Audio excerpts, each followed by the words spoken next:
प्रथमः दोषः वासरूपविधि यदि कव्याः इति अनन्तमपि अस्ति इति उच्यते तदा वासरूपविधेः बाधः व्यर्थः। वासरूपविधिः बाध्यते कव्ये च इति सूत्राभ्याम् इति पूर्वं यदुक्तम् इदानीं तस्य प्रयोजनं नास्ति। कविमस्ति इत्यर्थे अन्यस्य प्रयोगस्य साधितत्वात्। अयं प्रथमः दोषः। द्वितीयः दोषः वार्तिककारैः वासरूपविधिना अत्र वासरूपविधेः बाधकत्वम् अस्ति इति कृत्वा अत्र अन्नन्तत्वरूपं न भवति इति वार्तिककारैः उक्तत्वात् तद्विरोधश्च इति कव्याधाः इति अनन्तत्वसाधनेन दोषद्वयम् उद्भाव्य दोषद्वयम् उद्भाव्य तस्य समाधानं कथम् उक्तम्? एवंविध दोषद्वयमपि नास्ति। किमर्थं नास्ति इत्युक्ते उभयोः अर्थभेदः। कव्यात् इति यत् भिडन्तं रूपमस्ति तत्र तस्मिन् अर्थे अन् नास्ति। तस्मिन् अर्थे वासरूपविधेः बाधः नित्यः अस्त्येव। अतः वार्तिककाराणामपि विरोधो नास्ति।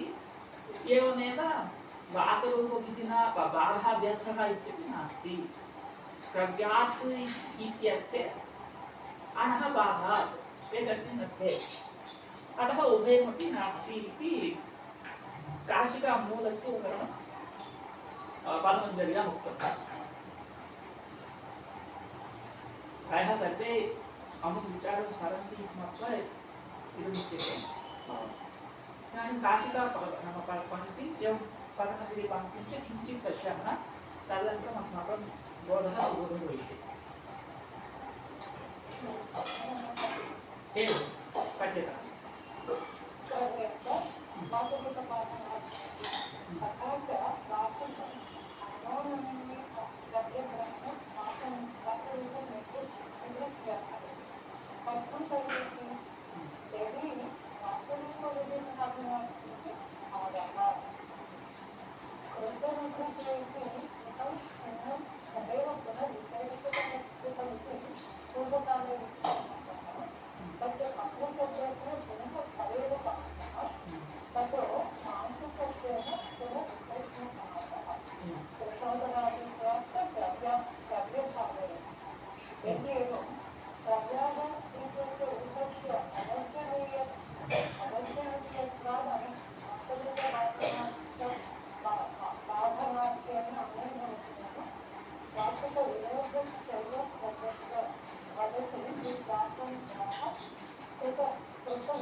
इदानीं काशिकामूलं पठ्यतां तदा इतोपि बोधो भवति। अत्र प्रतीकानि सन्ति।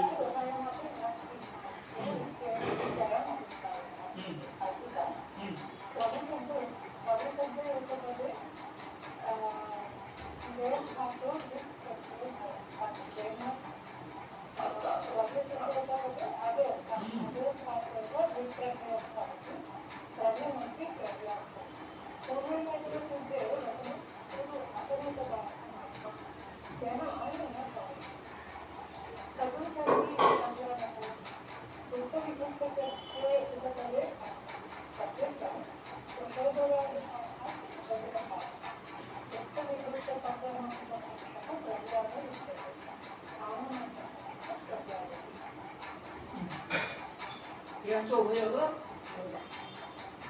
अर्थभेदः काशिकामूले उक्तः। अत्र मूलोक्तस्य सार्थक्यं पादमञ्जर्यां विरुद्धं। मूलोक्तं सुघटम् इति पादमञ्जर्यां साधितं। तत्र सुघटत्वसाधनाय काश्चन सन्देहः शङ्काः आशङ्काः उद्भाविताः। तासां च आशङ्कानां समाधानं च उक्तम्।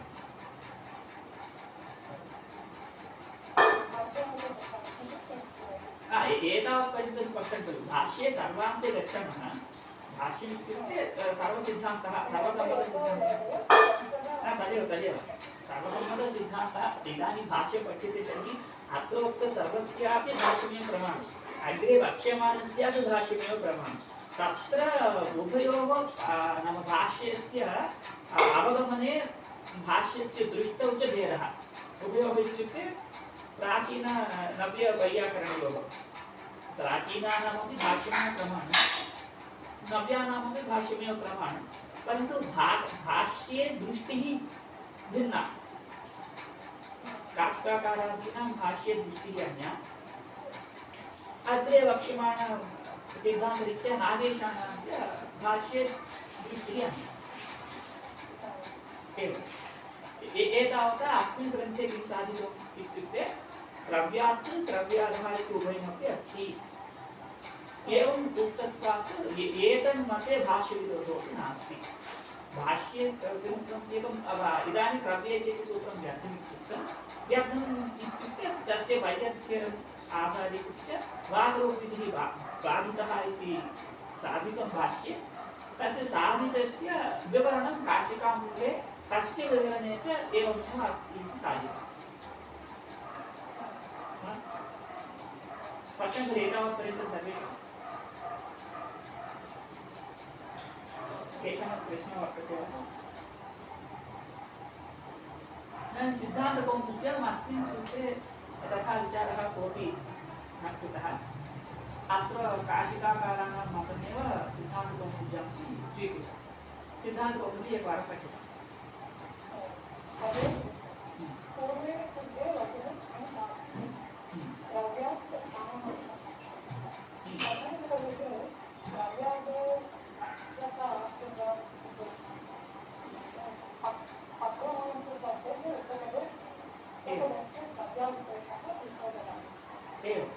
यथावत् नाम इदानीं काशिकामूलं परमद्वयादि व्याख्यानादि सर्वं च अत्र कौमुदीमूले प्रदर्शितं सर्वमपि अत्र अस्ति इदानीम् अत्रापि सन्देहः न स्यात् पूर्वोक्तमेव पूर्वं यद्यद् अस्माभिः दृष्टं तदेव अत्र अस्ति बालमनोरमादि व्याख्यानेषु अपि इदमेव भवति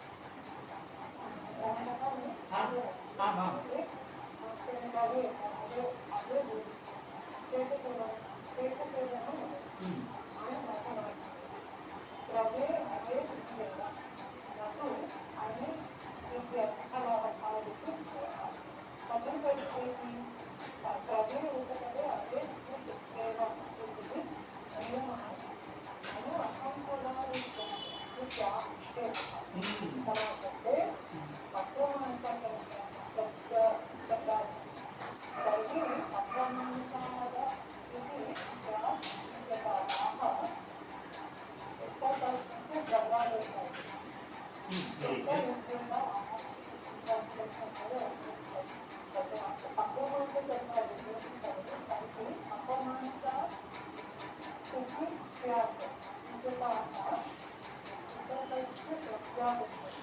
इदानीं पक्वमांसशब्दोपपदात् अधिधातुः अन्तरिक्षेण भवति इत्युच्यते तर्हि पक्वमांसमस्ति इत्यर्थे पक्वमांस उपपदपूर्वक अधिधातुः अन्तरिक्षेण भवति इत्युच्यते तर्हि पक्वमांसादः इति रूपं स्यात् द्रव्यादः इति कथं स्यात्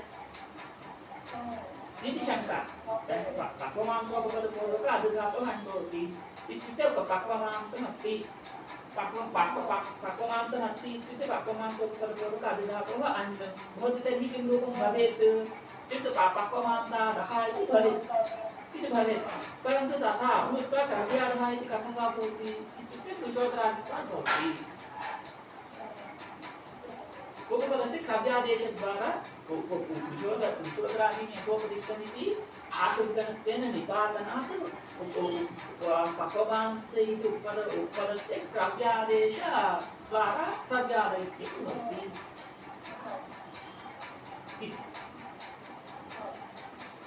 एतत् सर्वं स्पष्टं वा अत्र वस्तुतः सर्वमपि वाक्यान्तरीकरणम् अस्ति वाक्यान्तरीकरणम् इत्युक्ते प्याराफ्रेसिङ्ग् अस्ति तावदेव पूर्वं यद्यद् अस्माभिः दृष्टं तदेव अत्र अस्ति परन्तु वाक्यानि किञ्चित् विलक्षणानि सन्ति वाक्ये किञ्चित् वैलक्षण्यं विषयस्य प्रतिपादने किञ्चित् वैलक्षण्यं विषयस्तु सर्वात्मनं तदेव अत्र मतभेदो नास्ति एवम् अत्रापि तत्त्वबोधिन्यामपि अत्र मतभेदः कोऽपि नास्ति मतभेदः कोऽपि एवम् इदानीं मतभेदः कुत्र इत्युक्ते अग्रे भाष्यस्य उद्योगव्याख्याने एव मतभेदः तत्र प्रदर्श्यते इदानीं शब्दकौस्तुभेपि अत्र यद्यदुक्तं तदेव उक्तं काष्ठामूले एवं न्यासे कर्मचर्यां च यद्यदुक्तं न्यासे किमर्थम् कर्मचर्यां यद्युक्तं तदेव शब्दकौस्तुभेपि ईषदपि विशेषः नास्ति तर्हि परन्तु वाक्येषु वैलक्षण्यं भवति क्वचित् एकवारं शब्दकौस्तुभः अस्ति वा भवतीनां निकटे भवतु अन्येषां सकाशे अस्ति तर्हि अन्ये वदन्ति अन्यथा अहमेव पठामि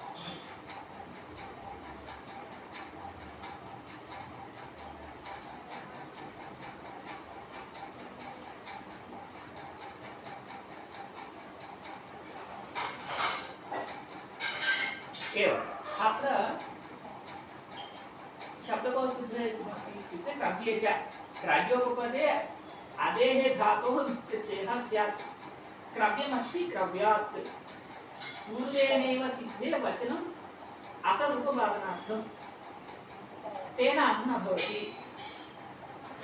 कथं तर्हि क्रव्यादो असरूपाचनः इति अमरः इति प्रश्नः अमरकोशे असरूपा इदम् उक्तं क्रव्यादः इति प्रश्नः तस्य समाधानम् अत्र आहुः अत्र केचन वदन्ति इत्युक्ते अत्र आहुः किमाहुः इत्युक्ते कृत्तविकृत्तपक्वमांसशब्दे उपपदे अन्न तस्य च कुशोदरादित्वात् क्रव्यभावः इति के आहुः सम्बन्धः इति केचित् आहुः एवं रीत्या क्रव्यादः इति अन्नतत्त्वेन सूच्यते इति केचित् आहुः अस्य अर्थः कः इत्युक्ते अस्य अर्थः उच्यते कृत्तं छिन्नं तदेव विशेषतः कृत्तं कृत्तविकृत्तं पूर्वकाले इति समासः तस्य पक्वशब्देन पुनः स एव समासः ततः मांसशब्देन पुनर्विशेषणसमासः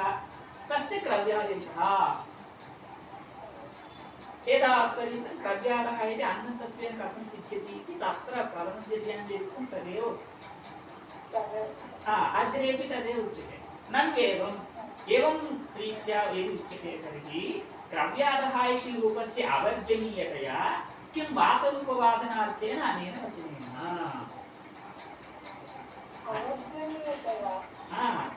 अवर्जनीयते क्रव्यादः इति कथञ्चिदपि वर्जयितुं न शक्यते नाम क्रव्यादः इति न भवति इति वक्तुं न शक्यते इदमेव वचनं तत्रापि उक्तं यद्येवम् इत्यारभ्य तथैव उक्तम् इति रूपस्य अवर्जनीयतया वर्जनमित्युक्ते त्यागः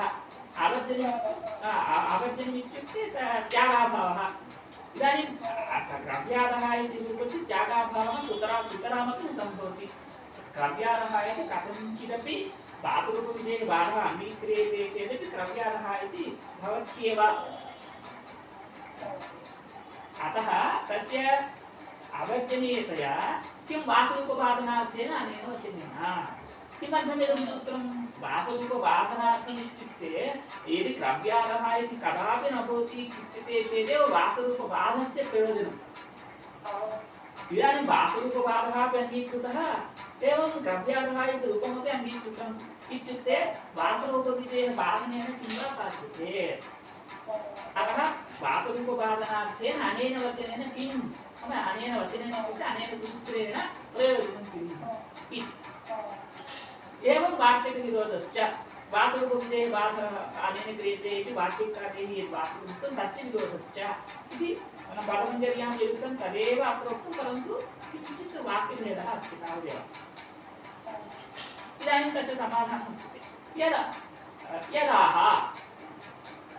किमिति अदोनन्ये क्रव्यग्रहणं वासरूप यदाह इत्युक्ते किं वार्तिककारः यदाह वार्तिककारैः किमुक्तम् इत्युक्ते वार्तिककारैः एवं यद् वार्तिकम् उक्तम् अदोनन्ये क्रव्यग्रहणं वासरूपनिवृत्त्यर्थम् इति चेत् वासरूपनिवृत्त्यर्थम् चेत् इति वार्तिककारवचनं वार्तिकवचनं किम् इत्युक्ते अरोहन्ये क्रव्यग्रहणं अरोहन्ये क्रव्यग्रहणं वासरूपनित्यर्थम् इति वार्तिकवचनं वार्तिकम् एवं वार्तिकविरोधश्च अस्ति इत्युक्ते इति चेत् एवं वार्तिकविरोधः अपि नास्ति वासरूपविधेः बाधः निष्प्रयोजनः अपि नास्ति वासरूपविधेः बाधः सप्रयोजनः वार्तिकविरोधश्च नास्ति कथं नास्ति इत्युक्ते समाधानम् उच्यते अर्थभेदात् उभयसाधुत्वोपपत्तेः अर्थभेदात् क्रव्यात् इत्यस्य अर्थः अन्यः क्रव्यादः इत्यस्य अलन्तस्य अन्यः अर्थः एवञ्च अर्थभेदः अस्ति इति कृत्वा हलन्त अर्थे द्विजन्तमेव रूपमस्ति तत्र वासरूपविधेः बाधात् नित्यं तत्र न भवति क्रव्यादित्येव भवति क्रव्यादः इति यदस्ति तत्र अर्थभेदः अस्ति इति कृत्वा वासरूपविधेः बाधः इदानीमपि सप्रयोजनः एव अस्ति एवं वार्तिकविरोधश्च नास्ति अर्थभेदात् उभयसाधुत्वोपपत्तेः आममांसभक्षकः हि क्रव्यात् विशिष्टपक्वभक्षस्तु क्रव्यादः इति एवञ्च पतञ्जल्यां यदुक्तं तदेव अत्र उक्तं विशेषतया किमर्थमुक्तं तस्य विवरणम् उक्तं किञ्चित् एतावत्पर्यन्तम् अयमेव तदेव उक्तं चेत् अर्थभेदः अस्ति इति कृत्वा अर्थभेदः एव नाम पूर्वोक्तस्य दोषद्वयस्यापि नाम वारकम् इति स्पष्टतया उक्तम् इदं स्पष्टं तत्र नास्ति पतञ्जल्यां नास्ति तावदेव अन्यत् सर्वं तत्रत्यमेव उक्तम् एवञ्च अत्र काशिकाकाराणाम् एवं पतञ्जलिकाराणां विक्रियाकौमुदीकाराणां सिद्धान्तकौमुदीकाराणां कौस्तुभ तेषां कौस्तुभे इति भेदः नास्ति परन्तु एवम् अङ्गीकर्तुं शक्यते वा इत्युक्ते एवम् अङ्गीकर्तुं न शक्यते इदं नव्यचिन्तनम् अन्यचिन्तनम् इत्युक्ते शेखरादि व्याख्यानेषु वर्तते इदानीं किमर्थमेवं वक्तुं न शक्यते इति नास्ति अर्थभेदः अस्ति इत्यत्र प्रमाणभूतं भाष्यं किमपि नास्ति क्रव्यात् क्रव्यादः इति भवद्भिः उच्यते अर्थभेदः अस्ति इति वार्तिकविरोधः अर्थभेदात् बाध्यते इति भवद्भिः उच्यते परन्तु अर्थभेदः अत्र अस्ति इत्यत्र किं प्रमाणम् अर्थभेदः अस्ति इत्यत्रापि अस्माकं प्रमाणं भवेत् कोशः अस्माकं प्रमाणं नास्ति पूर्वमेव उक्तम् अस्माकं प्रमाणं किम् इत्युक्ते पाणिनिकार्त्यायन पतञ्जलयः एव अस्माकं प्रमाणम् अमरकोशः अपि बहुवारं शेखरैः खण्ड्यते बहुवारम् अत्रैव क्रव्यादो असुभाषितः इति कोशे उक्तं कोशे क्वचित् उक्तमपि उक्तं स्यात् कोशस्तु आधुनिकः भाष्यं तु अनादि वर्तते एवं शिवं निमित्तीकृत्य आगतम् इति कृत्वा तत्र प्रामाण्यबुद्धिः अस्ति वेदः यथा तद्वत् अस्माकं भाष्यं कोशस्तु तादृशः नास्ति कोशः किञ्चित् सूचकः तावदेव कोशः अस्माकं प्रमाणम् इत्युक्ते प्रबलं प्रमाणं नास्ति कोशः अपि प्रमाणं परन्तु प्रबलं प्रमाणं नास्ति यत्र बाधः अस्ति तत्र कोशप्रामाण्यम् अस्माभिः त्यज्यते इदानीं कोशः प्रमाणं नास्ति वार्तिकविरोधात् भाष्य अनुपलब्धेः अर्थभेदसूचकभाष्यं किमर्थम् उपलभ्यते एवं ये तथा अङ्गीकारे वार्तिकार्थस्य स्पष्टतया सार्थक्यं न भवति इदानीं वार्तिककारैः उक्तः अर्थभेदात् क्रव्यात् क्रव्यादः उभयमपि भवति इति वासरूपविधिना क्रव्यात् इत्यत्रैव अन्न भवति क्रव्यादः इत्यत्र अन्न भवति इति वार्तिककारैः न उक्तम् वार्तिककारैः उक्तं क्रव्यापि इत्येव भवति तत्र अन्नं भवति इत्येव उक्तम् तथा एव उक्तम् इति कृत्वा तदेव अस्माकं प्रमाणम् इदानीं अत्र अर्थविशेषे क्रव्यात् इति भवति अर्थविशेषे अनः अप्रवृत्तिः अस्ति तया अप्रवृत्त्या वार्तिकारम्भः सार्थकः इत्यत्र अस्माकं प्रामाण्यं नास्ति अस्माकम् इत्युक्ते आधुनिकानां शेखरादीनां चिन्तनीयम् अतः अस्माभिः क्रव्यादः इति शब्दः असाधुत्वेनैव परिगण्यते क्रव्यादित्येव साधुः शब्दः कोशे उक्तश्चेत् कोशः अपि तस्मिन् विषये अप्रमाणमेव भवति एतत् सर्वेषां शास्त्राणां समानं इदानीं व्याकरणम् अस्माकं प्रमाणं परन्तु अन्यैः नैयायिकैः किमुच्यते व्याकरणं प्रमाणमेव परन्तु व्याकरणं प्रबलं प्रमाणं नास्ति यत्र यत्र बाधः अस्ति तत्र व्याकरणप्रामाण्यं च त्यज्यते नैयायिकैः एवं मीमांसकानामपि इदमेव चिन्तनं व्याकरणप्रमाणं परन्तु प्रबलं नास्ति अस्माकं तावत् व्याकरणमेव प्रबलं प्रमाणम् अन्यत् प्रबलं प्रमाणं न भवति यदा अत्र लक्ष्यम् अन्यत् खलु इदानीं नैयायिकैः अस्माभिः न योद्धव्यं न्यायः पठ्यते तर्हि न्यायरीत्या तदेव अस्माभिः आदर्तव्यं तस्य लक्ष्यम् अन्यत् खलु इदानीम् अस्य लक्ष्यम् इति कृत्वा अस्मिन् विचारे अस्माभिः एवमेव भवितव्यं यदि न्यायः पठ्यते तर्हि तत्र लक्ष्यम् अन्यत् इति कृत्वा तत्र अस्माभिः तथा पठ्यते एवं पुनः चर्चा च भवति एवमेव किमर्थं वक्तव्यं तथैव किमर्थं वक्तव्यं पुनः परस्परचर्चा भवति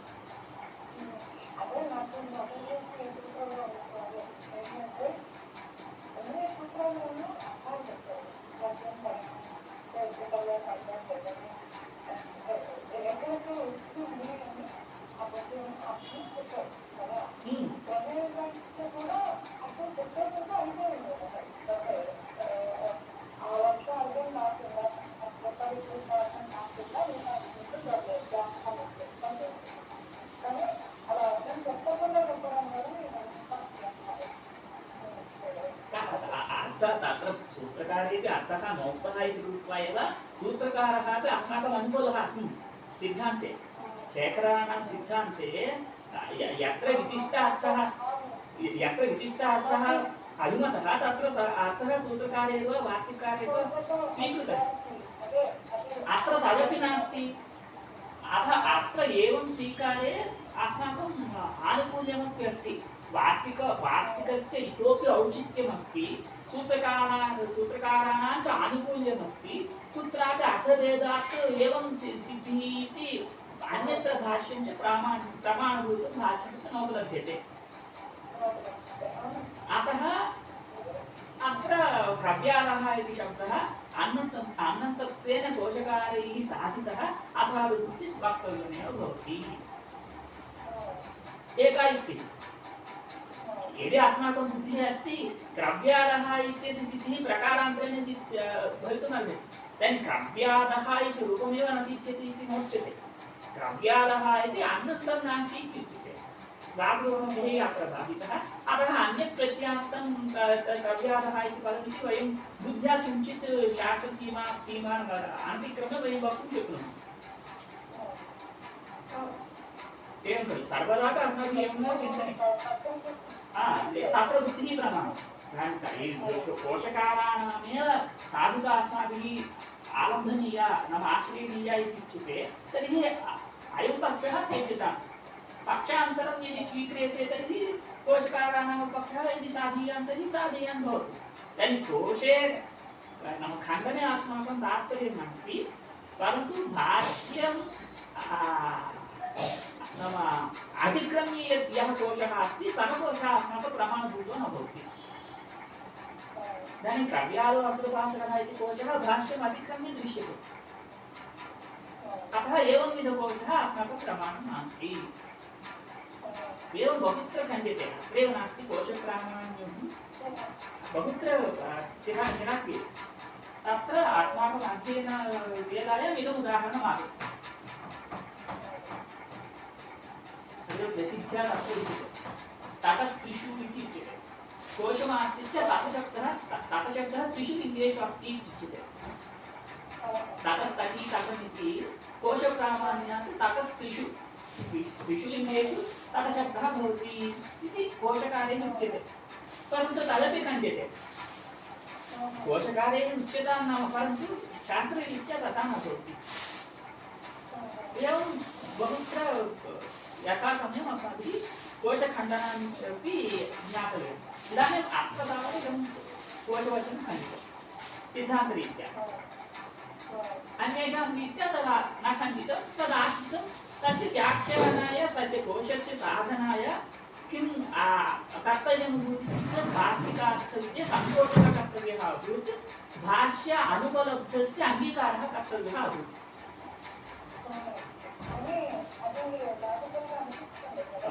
तदेव इदानीं चन्द्रशेखरगुरूणां वचनम् अस्माभिः योजनीयं चन्द्रशेखरगुरुः किं वदन्ति इदानीं मया किमपि भाषितं इदानीं मम भाषणस्य साधुतायै सूत्रस्य अर्थान्तरीकरणं क्रियते वा तद्वदेव अस्ति अत्र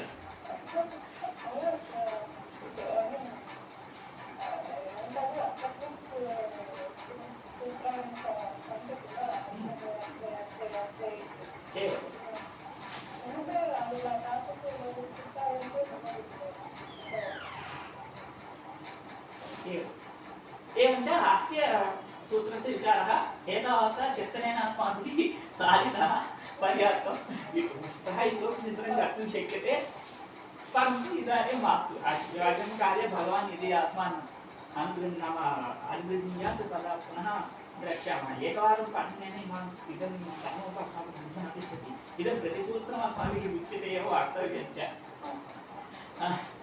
एतावता अत्र इदं चिन्तनं परिसमाप्य अग्रिमसूत्रे गच्छामः केषामपि प्रश्नः अस्मिन् सूत्रे अस्ति तर्हि प्रष्टुं शक्यते अन्यथा अग्रिमसूत्रं गच्छामः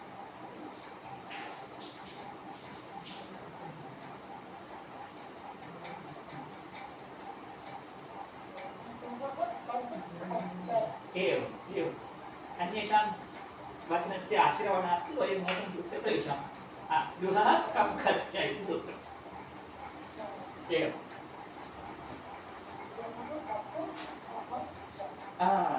दुहः प्रपूरणे इति धातुः दुह प्रपूरणे इति धातोः कप् इति प्रत्ययो भवति घश्च घकारोपि भवति घकारोपि भवति इदानीं कप् घश्च इत्यत्र घ प्रत्ययः नास्ति कप् एव प्रत्ययः घः आदेशः इति स्वीकर्तव्यम् आदावेव प्रश्नः भवति कप् इति प्रत्ययः यथा घः अपि प्रत्ययः भवति अग्रे घ प्रत्ययः उच्यते पुंसिसंज्ञायां घप्रायेण इति घ प्रत्ययः अस्ति एव शास्त्रे घ प्रत्ययः नास्ति इति नोच्यते शास्त्रे घ प्रत्ययः अस्ति परन्तु अनेन सूत्रेण उच्यमानः घः इति प्रत्ययो न भवति प्रत्ययाधिकारे पठ्यते प्रत्ययाधिकारे पाठमात्रेण अयं प्रत्ययः इति न स्वीकर्तव्यम् तर्हि कः अयम् इत्युक्ते व्याख्यानात् अयम् आदेशः इति विना चिन्तनं वयं सदृढं वक्तुम् एवं शक्नुमः व्याख्यानात् पाणिनेः शिष्यैः पाणिनिना एवं पाठिताः पाणिनेः शिष्याः पाणिनिना एवं पाठिताः अयं घः आदेशः न प्रत्ययः इति अतः अयम् आदेशः प्रत्ययो न भवति एवम् इदानीं दुहधातोः यदि घः अपि प्रत्ययः इति अङ्गीक्रियेत दुहधातोः कप् प्रत्ययः भवति घोपि प्रत्ययः भवति उच्यते तर्हि दुहधातोः घ प्रत्ययः भवति तर्हि घित् प्रत्ययस्य प्रयोजनं दुः इत्यत्र धातोः किमपि भवेत् घित् प्रत्ययस्य प्रयोजनानि कश्चन सन्ति चतोः घिन्यतोः इत्यादि सूत्रैः घित्वं यत्र अस्ति तत्र घित्वनिमित्ति इत्युक्ते कानिचन कार्याणि उक्तानि इदानीं तादृशकार्यस्य कस्यापि दुहधातोः असम्भवः न भवति अतः यदि तस्य प्रयोजनमेव नास्ति तर्हि अयं प्रत्ययः इति किमर्थं वक्तव्यम् इदानीं घः इत्यत्र घकारः इत्संज्ञकः लसक् वदद्धिते इति सूत्रेण तस्य इत्संज्ञा भवति इति उच्यते प्रत्ययपक्षे न उच्यते आदेशपक्षे नास्ति एवं पुनः सन्देहः मा भवेत् प्रत्ययपक्षे अयं घः प्रत्ययः इति अङ्गीकृतम् यदि घः प्रत्ययः भवति तर्हि किम् अत्र शिष्यते इत्युक्ते घ इत्यत्र घकारः लसक् वदद्धिते इति सूत्रेण इत्संज्ञकः तस्य लोपः इति सूत्रेण लोपो भवति इति शिष्यते इदानीं दुहधातोः अप्रत्ययः सिद्धः इदानीं घित्वनिमित्ति इत्युक्ते दुः इत्यत्र किं साध्यते इत्युक्ते किमपि न साध्यते किमपि घित्वनिमित्तककार्ये प्रवृत्तये योग्यता दुःखित्यस्य नास्ति। अतः अयं प्रत्ययो न भवति। दुःखधातुः कप्रत्यये अत्र यदि कप्रत्ययः भवति इत्युच्यते तर्हि तस्य प्रयोजनं किमपि नास्ति इति कृत्वा अयं प्रत्ययः न भवति। तर्हि किं भवति इत्युक्ते इदानीं कः आदेशः भवति तावदेव। यदि आदेशः भवति इत्युच्यते तर्हि षष्ट्यन्तं भवेत्। षष्ठीस्थाने योगः इति सूत्रेण साङ्गेदादेशमनुगो षष्ठीस्थाने इत्यादि सूत्राणि सन्ति। तत्र आदेशः सर्वदापि षष्ठ्या निर्दिश्यते। षष्ठी स्थानिनः षष्ठीद्वारा आदेशः प्रथमान्तेन उच्यते। इदानीम् अत्र षष्ठी अस्ति वा इत्युक्ते दुहः इत्येव षष्ठी। एवञ्च दुहः स्थाने घः भवति। घः भवति इत्युक्ते इदानीं घः इत्युक्ते घकारस्य आकारः उच्चारणार्थः अथवा संज्ञालोपो च भवतः इति स्वीकारे गुणमात्रं शिष्यते, घकारमात्रं शिष्यते। अयं घकारः अल् आदेशः जातः। अल् आदेशः इति कृत्वा अदन्त्यस्य अन्त्यस्य कालः हकारो भवति इति उच्यते। कृत्वा दुः इत्यत्र हकारस्य स्थाने घकारो भवति इति उच्यते। सर्वे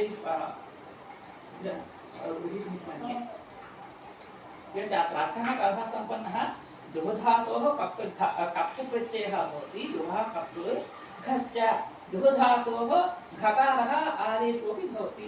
दुःधातोः इत्युक्ते दुः इत्यत्र अन्त्यस्य हकारस्य स्थाने हकारोऽपि भवति इत्यर्थः। एतत् पूर्वोक्तं सर्वमपि अस्ति। श्रुति उपपदे इत्यादिकं सर्वमस्ति। सुबन्ते उपपदे कर्मणि इत्यपि स्वीक्रियते तर्हि कर्मणि सुबन्ते उपपदे दुर्धातोः कप्रत्ययः भवति। दुर्धातोः अन्त्यस्य हकारस्य स्थाने घकारोऽपि भवति इति सूत्रार्थः स्मर्यते।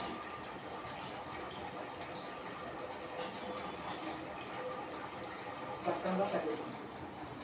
अतः अत्र एतावत् विवरणम् अन्यत्र कुत्रापि नास्ति, परन्तु एतद् एवं विवरणम् अस्माभिः कर्तव्यं। सूत्रार्थः एव कोन्विद्या नास्ति। दुःखः कब्धश्च कामदुःखः इति उदाहरणेन दत्तम्। कामान् दोषि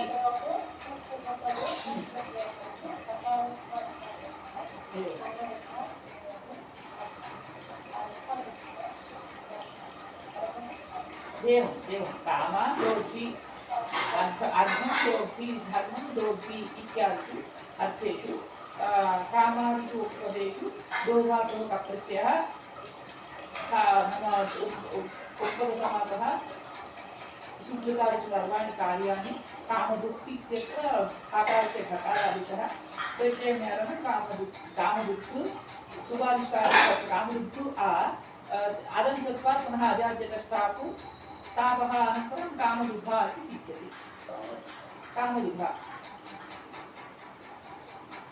कामदुःखः धेनुः इत्यस्य इदं विशेषम् इति कृत्वा स्त्रीत्वात् तापो भवति तावदेव। कामान् दोग्धि नाम सर्वान् कामान् पूरयति इत्यर्थः।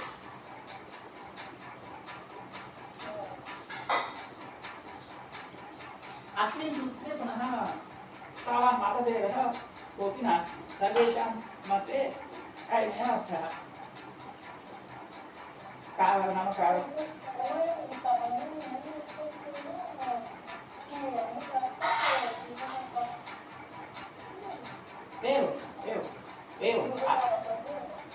सत्यम् एवम्। अतः उभयोः साधिक्यमस्ति इति कृत्वा अत्र वासुदेवः न भवति, केवलं कप्रत्ययः एव भवति।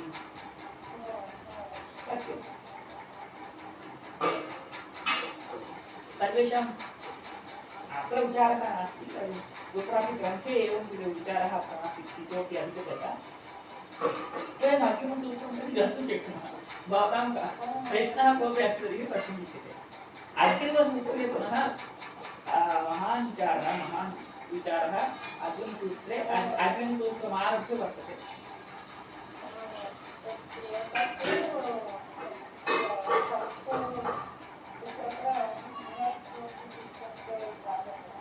तत्र अत्र अन्य एवम् अत्र तत्सम्बन्धिविचारः अन्ये विचाराः अपि अत्र सन्ति क्रमशः अग्रे आगच्छन्ति प्रथमम् अन्येभ्यो दृश्यन्ते अन्येभ्यो दृश्यन्ते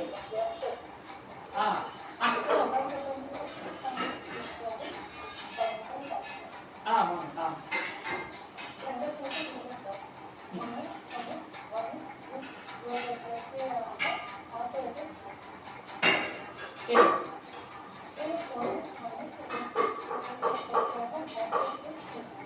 तदेव इदानीं इदानीं अस्माकम् अष्टाध्यायी अपेक्षिता इदानीं काशिकां पठन्तु भवत्यः स्वयमेव अवगच्छति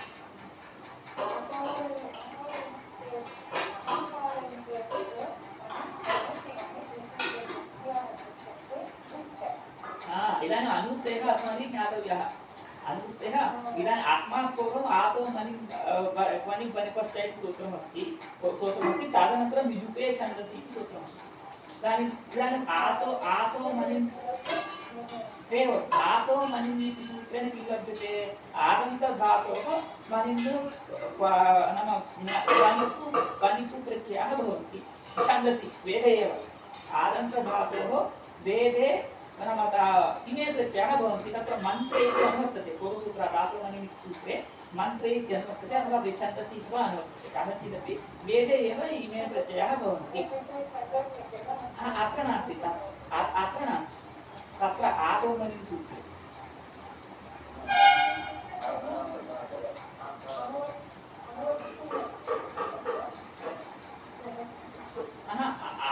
आदौमणिमिति सूत्रसङ्ख्या एकवारं दृश्यताम् विजुपे सत्यं विजुपे छन्दसि इत्यस्मात् छन्दसि इत्यनुवर्तते तावदेव सत्यं छन्दसि इत्यनुवर्तते एवञ्च छन्दसि विषये आदन्तधातुभ्यः इमे प्रत्ययाः भवन्ति स्पष्टम् एवं खलु इदानीम् इमे त्रयः प्रत्ययाः एवं विजुपे छन्दसि सम्पूर्णसूत्रं च अन्येभ्यो दृश्यन्ते इत्यत्र आगतम् एवञ्च किं जातम् इत्युक्ते अत्र उच्यते किम् उच्यते छन्दसि इति निवृत्तम् अस्मिन् सूत्रे छन्दसि इति नास्ति तर्हि किं जातं मणिभ्यो वनिपु प्रत्ययाः विच्चु प्रत्ययस्य लोके च भवन्ति इति लब्धम् अन्येभ्यः इत्युक्ते अन्येभ्यः पूर्वोक्तादन्येभ्यः पूर्वं किमुक्तम् आतः इति आदन्तत्वम् उक्तम् इदानीम् आतः आदन्तान्येभ्यः नाम आदन्तान्ये ये धातवः तेभ्यः अपि धातुभ्यः मनिन् इत्यादयः प्रत्ययाः लोके च दृश्यन्ते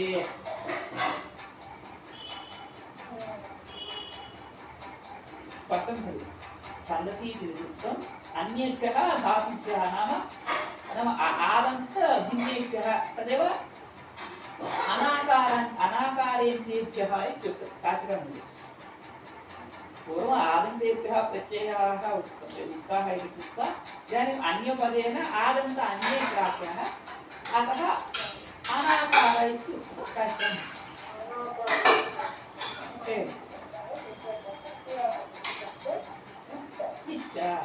एवञ्च इमे चत्वारः अपि लोकेऽपि भवन्ति आदन्तभिन्नेभ्यः अपि भवन्ति इति सिद्धम् तस्य उदाहरणानि प्रदर्शयन्ति सुशर्मा शब्दः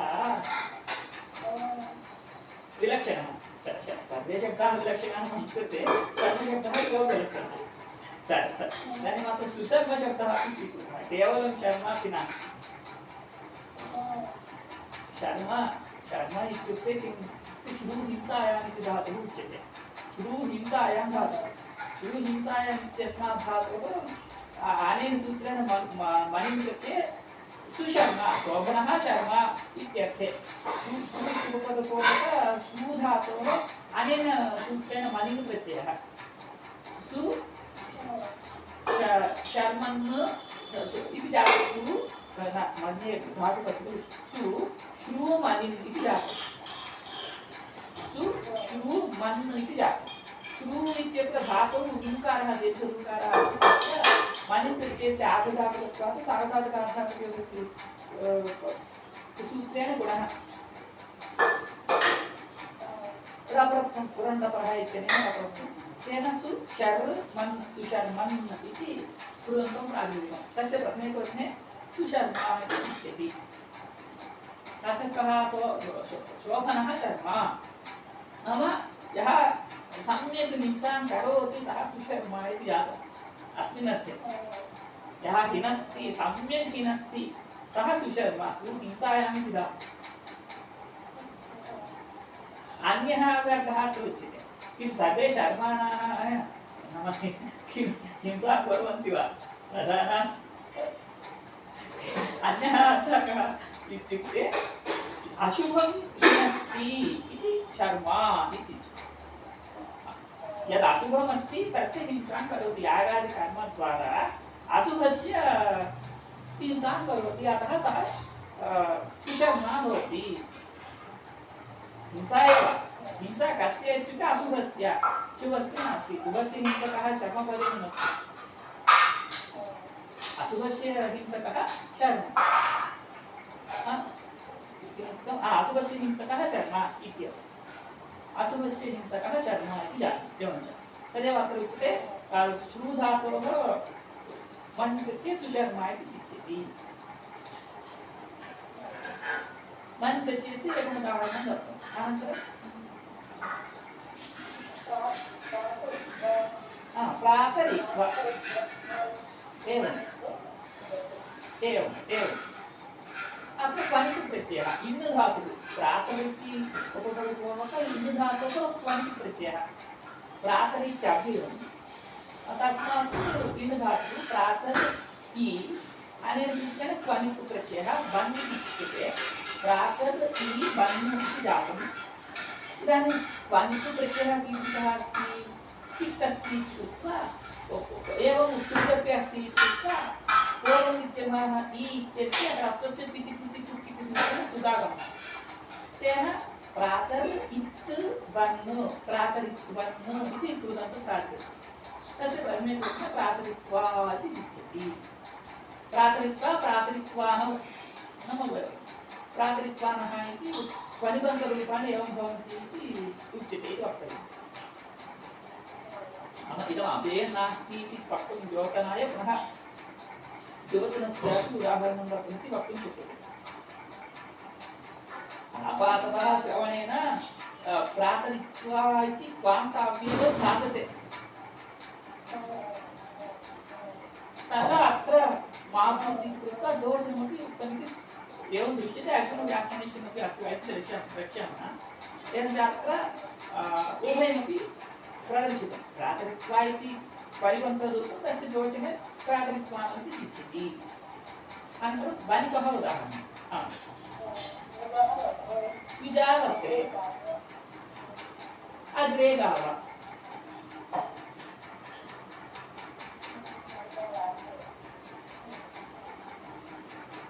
अत्र किमुक्तम्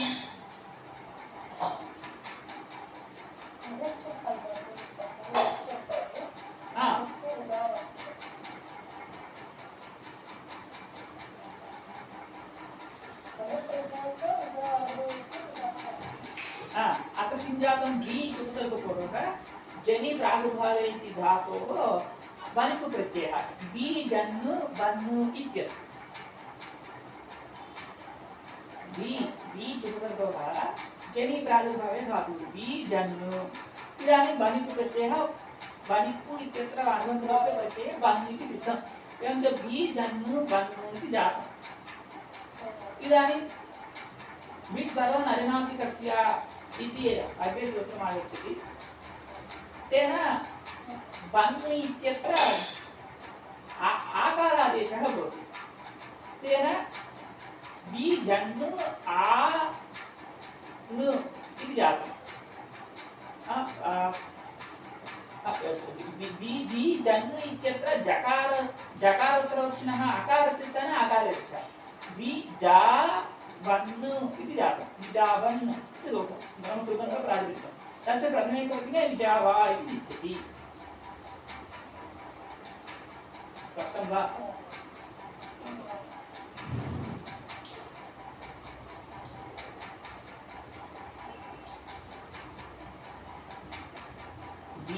उपसर्गः जन् धातुः एवं वनितु प्रत्ययः वि जन्नु वनु इत्यस्ति यानी वि जन्नु वनु इत्यवस्थायां विद्वनोर् अन्नासिक स्यात् विद्वनोर् अन्नासिक स्यात् वनोः वनोः विद्वनोः विप्रत्ययः वनप्रत्ययः इति पारत्वेन भवति तर्हि अन्नासिकस्य अन्नासिकस्य स्थाने आत् आकारो भवति इत्यर्थः विद्वनोर् अन्नासिकस्यात् इदानीं वनप्रत्ययः अस्ति इत्युक्त्वा तत्र पूर्वं विद्यमान अन्नासिकस्य जन् इत्यत्र नकारस्य स्थाने आकारादेशः तेन वि ज आ वन् इति जातं यानी वि ज आ इत्यत्र पुनः दीर्घः दीर्घसन्धौ सति विजावन् विजावन् इति कृदन्तकार्यं तस्य प्रथमेकवचने विजावा इति उच्यते विजावा एवम् अग्रे गाव इत्यत्र अग्रे इत्युपपदपूर्वक गमुधातोः वन् प्रत्ययः अग्रे नाम अग्रे गच्छति इत्यत्र स्वीकुर्मः अग्रे गच्छति इत्यर्थे विशेषेण जायते विजावा इत्युक्ते विशेषेण जायते अग्रे गाव अग्रे गच्छति इत्यर्थे अग्रे इत्युपपदपूर्वक गमुधातोः अनेन सूत्रेण वन् प्रत्ययः अग्रे गम्मु वन् इति जातं यानी अग्रे गम्मु इत्यत्र मकारस्य पुनः विद्वनोर् अन्नासिकस्यात् अनेन सूत्रेण मकारस्य स्थाने अन्नासिकस्य मकारस्य स्थाने आकारादेशः पुनः दीर्घः अग्रे गावन् अग्रे गावन् इति कृदन्तकार्यं प्रथमेकवचने अग्रे ग्रावा इति तिष्ठति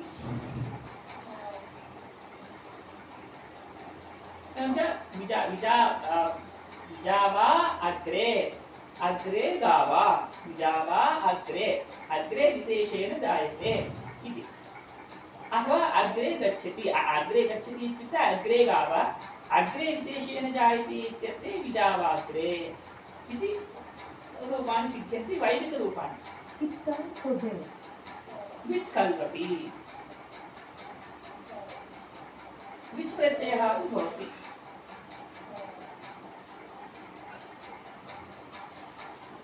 एते नाम आनन्दभिन्नेभ्यः धातुभ्यः विच् प्रत्ययः अपि भवति इदानीम् आनन्दभिन्नाः धातवः इत्युक्ते सर्वेपि आनन्दधातवः अत्र गृह्यन्ते वा इत्युक्ते सर्वे न गृह्यन्ते सिद्धलोकप्रयोगं स्वीकृत्य अथवा वेदे विद्यमानमन्त्रं च स्वीकृत्य तस्य साधनम् एवं कर्तव्यम् इत्येव अस्माभिः चिन्तनीयम् इदं सूत्रमस्ति इति कृत्वा मया एवं फलं साध्यते इति न चिन्तनीयम्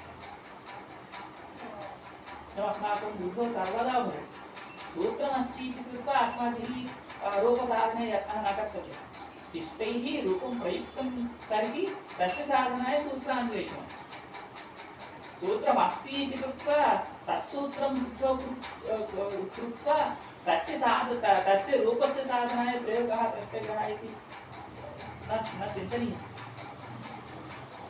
अन्ये इत्युक्ते के अन्ये इत्युक्ते वेदादिषु प्रयुक्ताः ये प्रकारान्तरेण असिध्यमानाः ते अत्र अन्यपदग्राह्याः भवन्ति तदत्र अग्रे उच्यते द्विषिग्रहणस्य इदमेव प्रयोजनं प्रयोगः एवंविधः यत्र अस्ति तं प्रयोगं निमित्तीकृत्य अस्माभिः एवंविध अन्यशब्दस्य लक्ष्यं प्राप्तव्यम् अत्र अन्यशब्दः अस्ति इति कृत्वा भूतादोः अपि अहं वनितु प्रत्ययं स्वीकरोमि इत्युक्ते अथवा वनितु प्रत्ययं स्वीकरोमि इत्युक्ते तदा स्वीकर्तुं न शक्यते यावत्पर्यन्तम् एवंविध दुष्टप्रयोगेन दृष्टं तावत्पर्यन्तम् एवंविध लक्ष्यसाधनाय अस्माभिः नैव यत्नः कर्तव्यः एवञ्च आदन्तभिन्नधातवः इत्युक्ते इमे तत्रापि इमे एव इत्यस्य प्रयोगः एव अस्माकं प्रमाणम् अस्माकम् अत्र स्वातन्त्र्यं किमपि नास्ति एवं विच् प्रत्ययः अपि एवमेव भवति विच् प्रत्ययः कुत्र भवति इत्युक्ते अग्रे उदाहरणानि उच्यन्ते नाम रेडसि इत्यादीनि वैदिक उदाहरणानि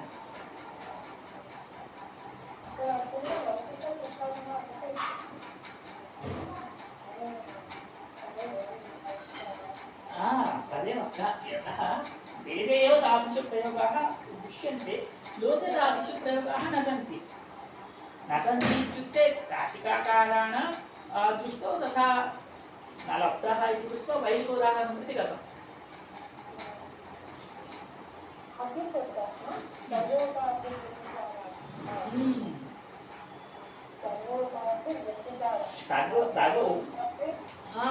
उपाधि इत्युक्ते निमित्तं, सर्व उपाधि इत्युक्ते सर्वनिमित्त व्यभिचाराः सर्वनिमित्तानि न सन्ति चेदपि इमे प्रत्ययाः भवन्ति इति वक्तव्यं।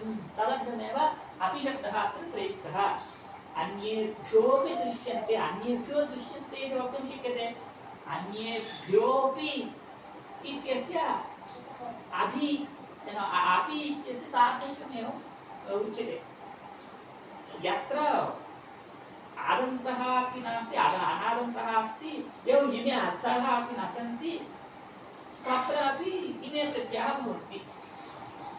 सर्व उपाधिव्यभिचारः तस्य उदाहरणम् उच्यते। केवलादपि धातोः इमे प्रत्ययाः भवन्ति। धीवा धीवा इत्यत्र उपपदं किमपि नास्ति, केवलं धातोः ध्वनिप्रत्ययः। धीवा इति। पीवा इत्यत्रापि एवमेव, पीवा पीवा।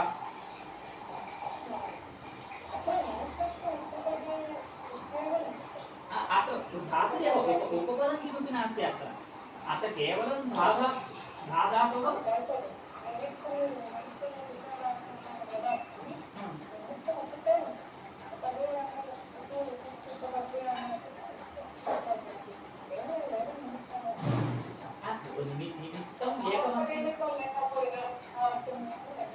यत्किमपि निमित्तं नास्ति चेदपि, यतः सर्वपदस्य सार्थक्यम् अस्माभिः वक्तव्यं खलु। सर्व उपाधि इत्युक्ते उक्तं खलु, अतः मया उच्यते।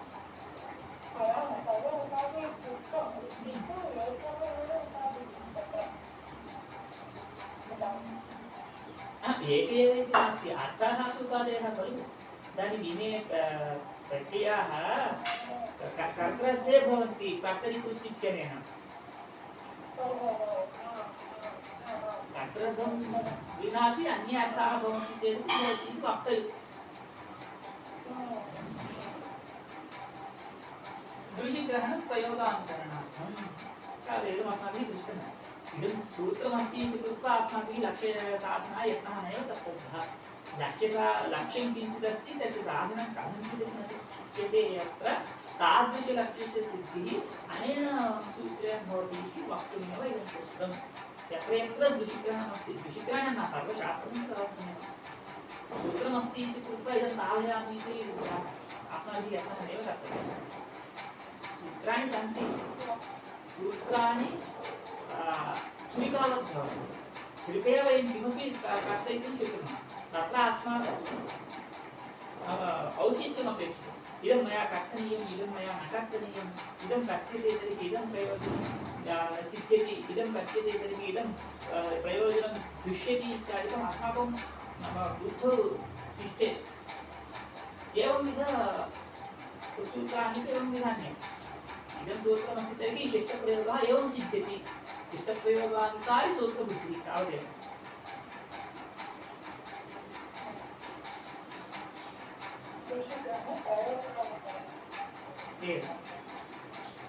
एवञ्च अत्र काशिकामूलमस्माभिः दृष्टं। प्रायः अत्रापि मतभेदाः अत्र न सन्ति, अग्रे वक्ष्यन्ति।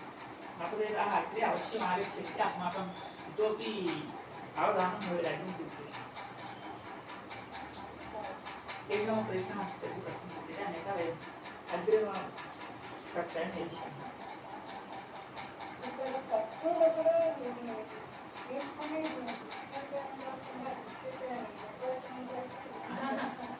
प्रकारान्तरेण साधितं तद् अग्रे आगच्छति।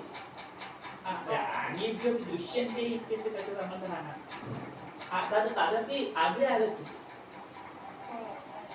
इदं दृश्यन्ते इत्येव इच्छ इति अग्रिमसूत्रमस्ति, तत्र पुनः सः विचारः अस्माभिः कर्तव्यः। दृश्यते इति वचनपरिणामः इत्यादिकं तत्र आगच्छति।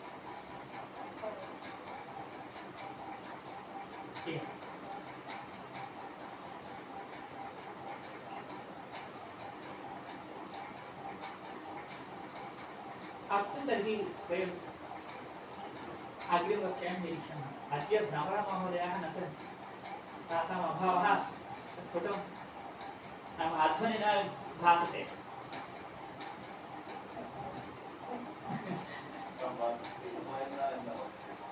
ओहो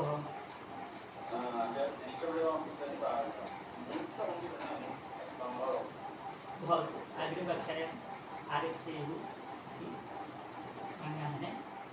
अस्तु, अग्रिमकक्षायां निरीक्षामः। नमो नमः। वदन्तु। एवम् आम् आम् आम् ओके।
తినేస్తున్నాను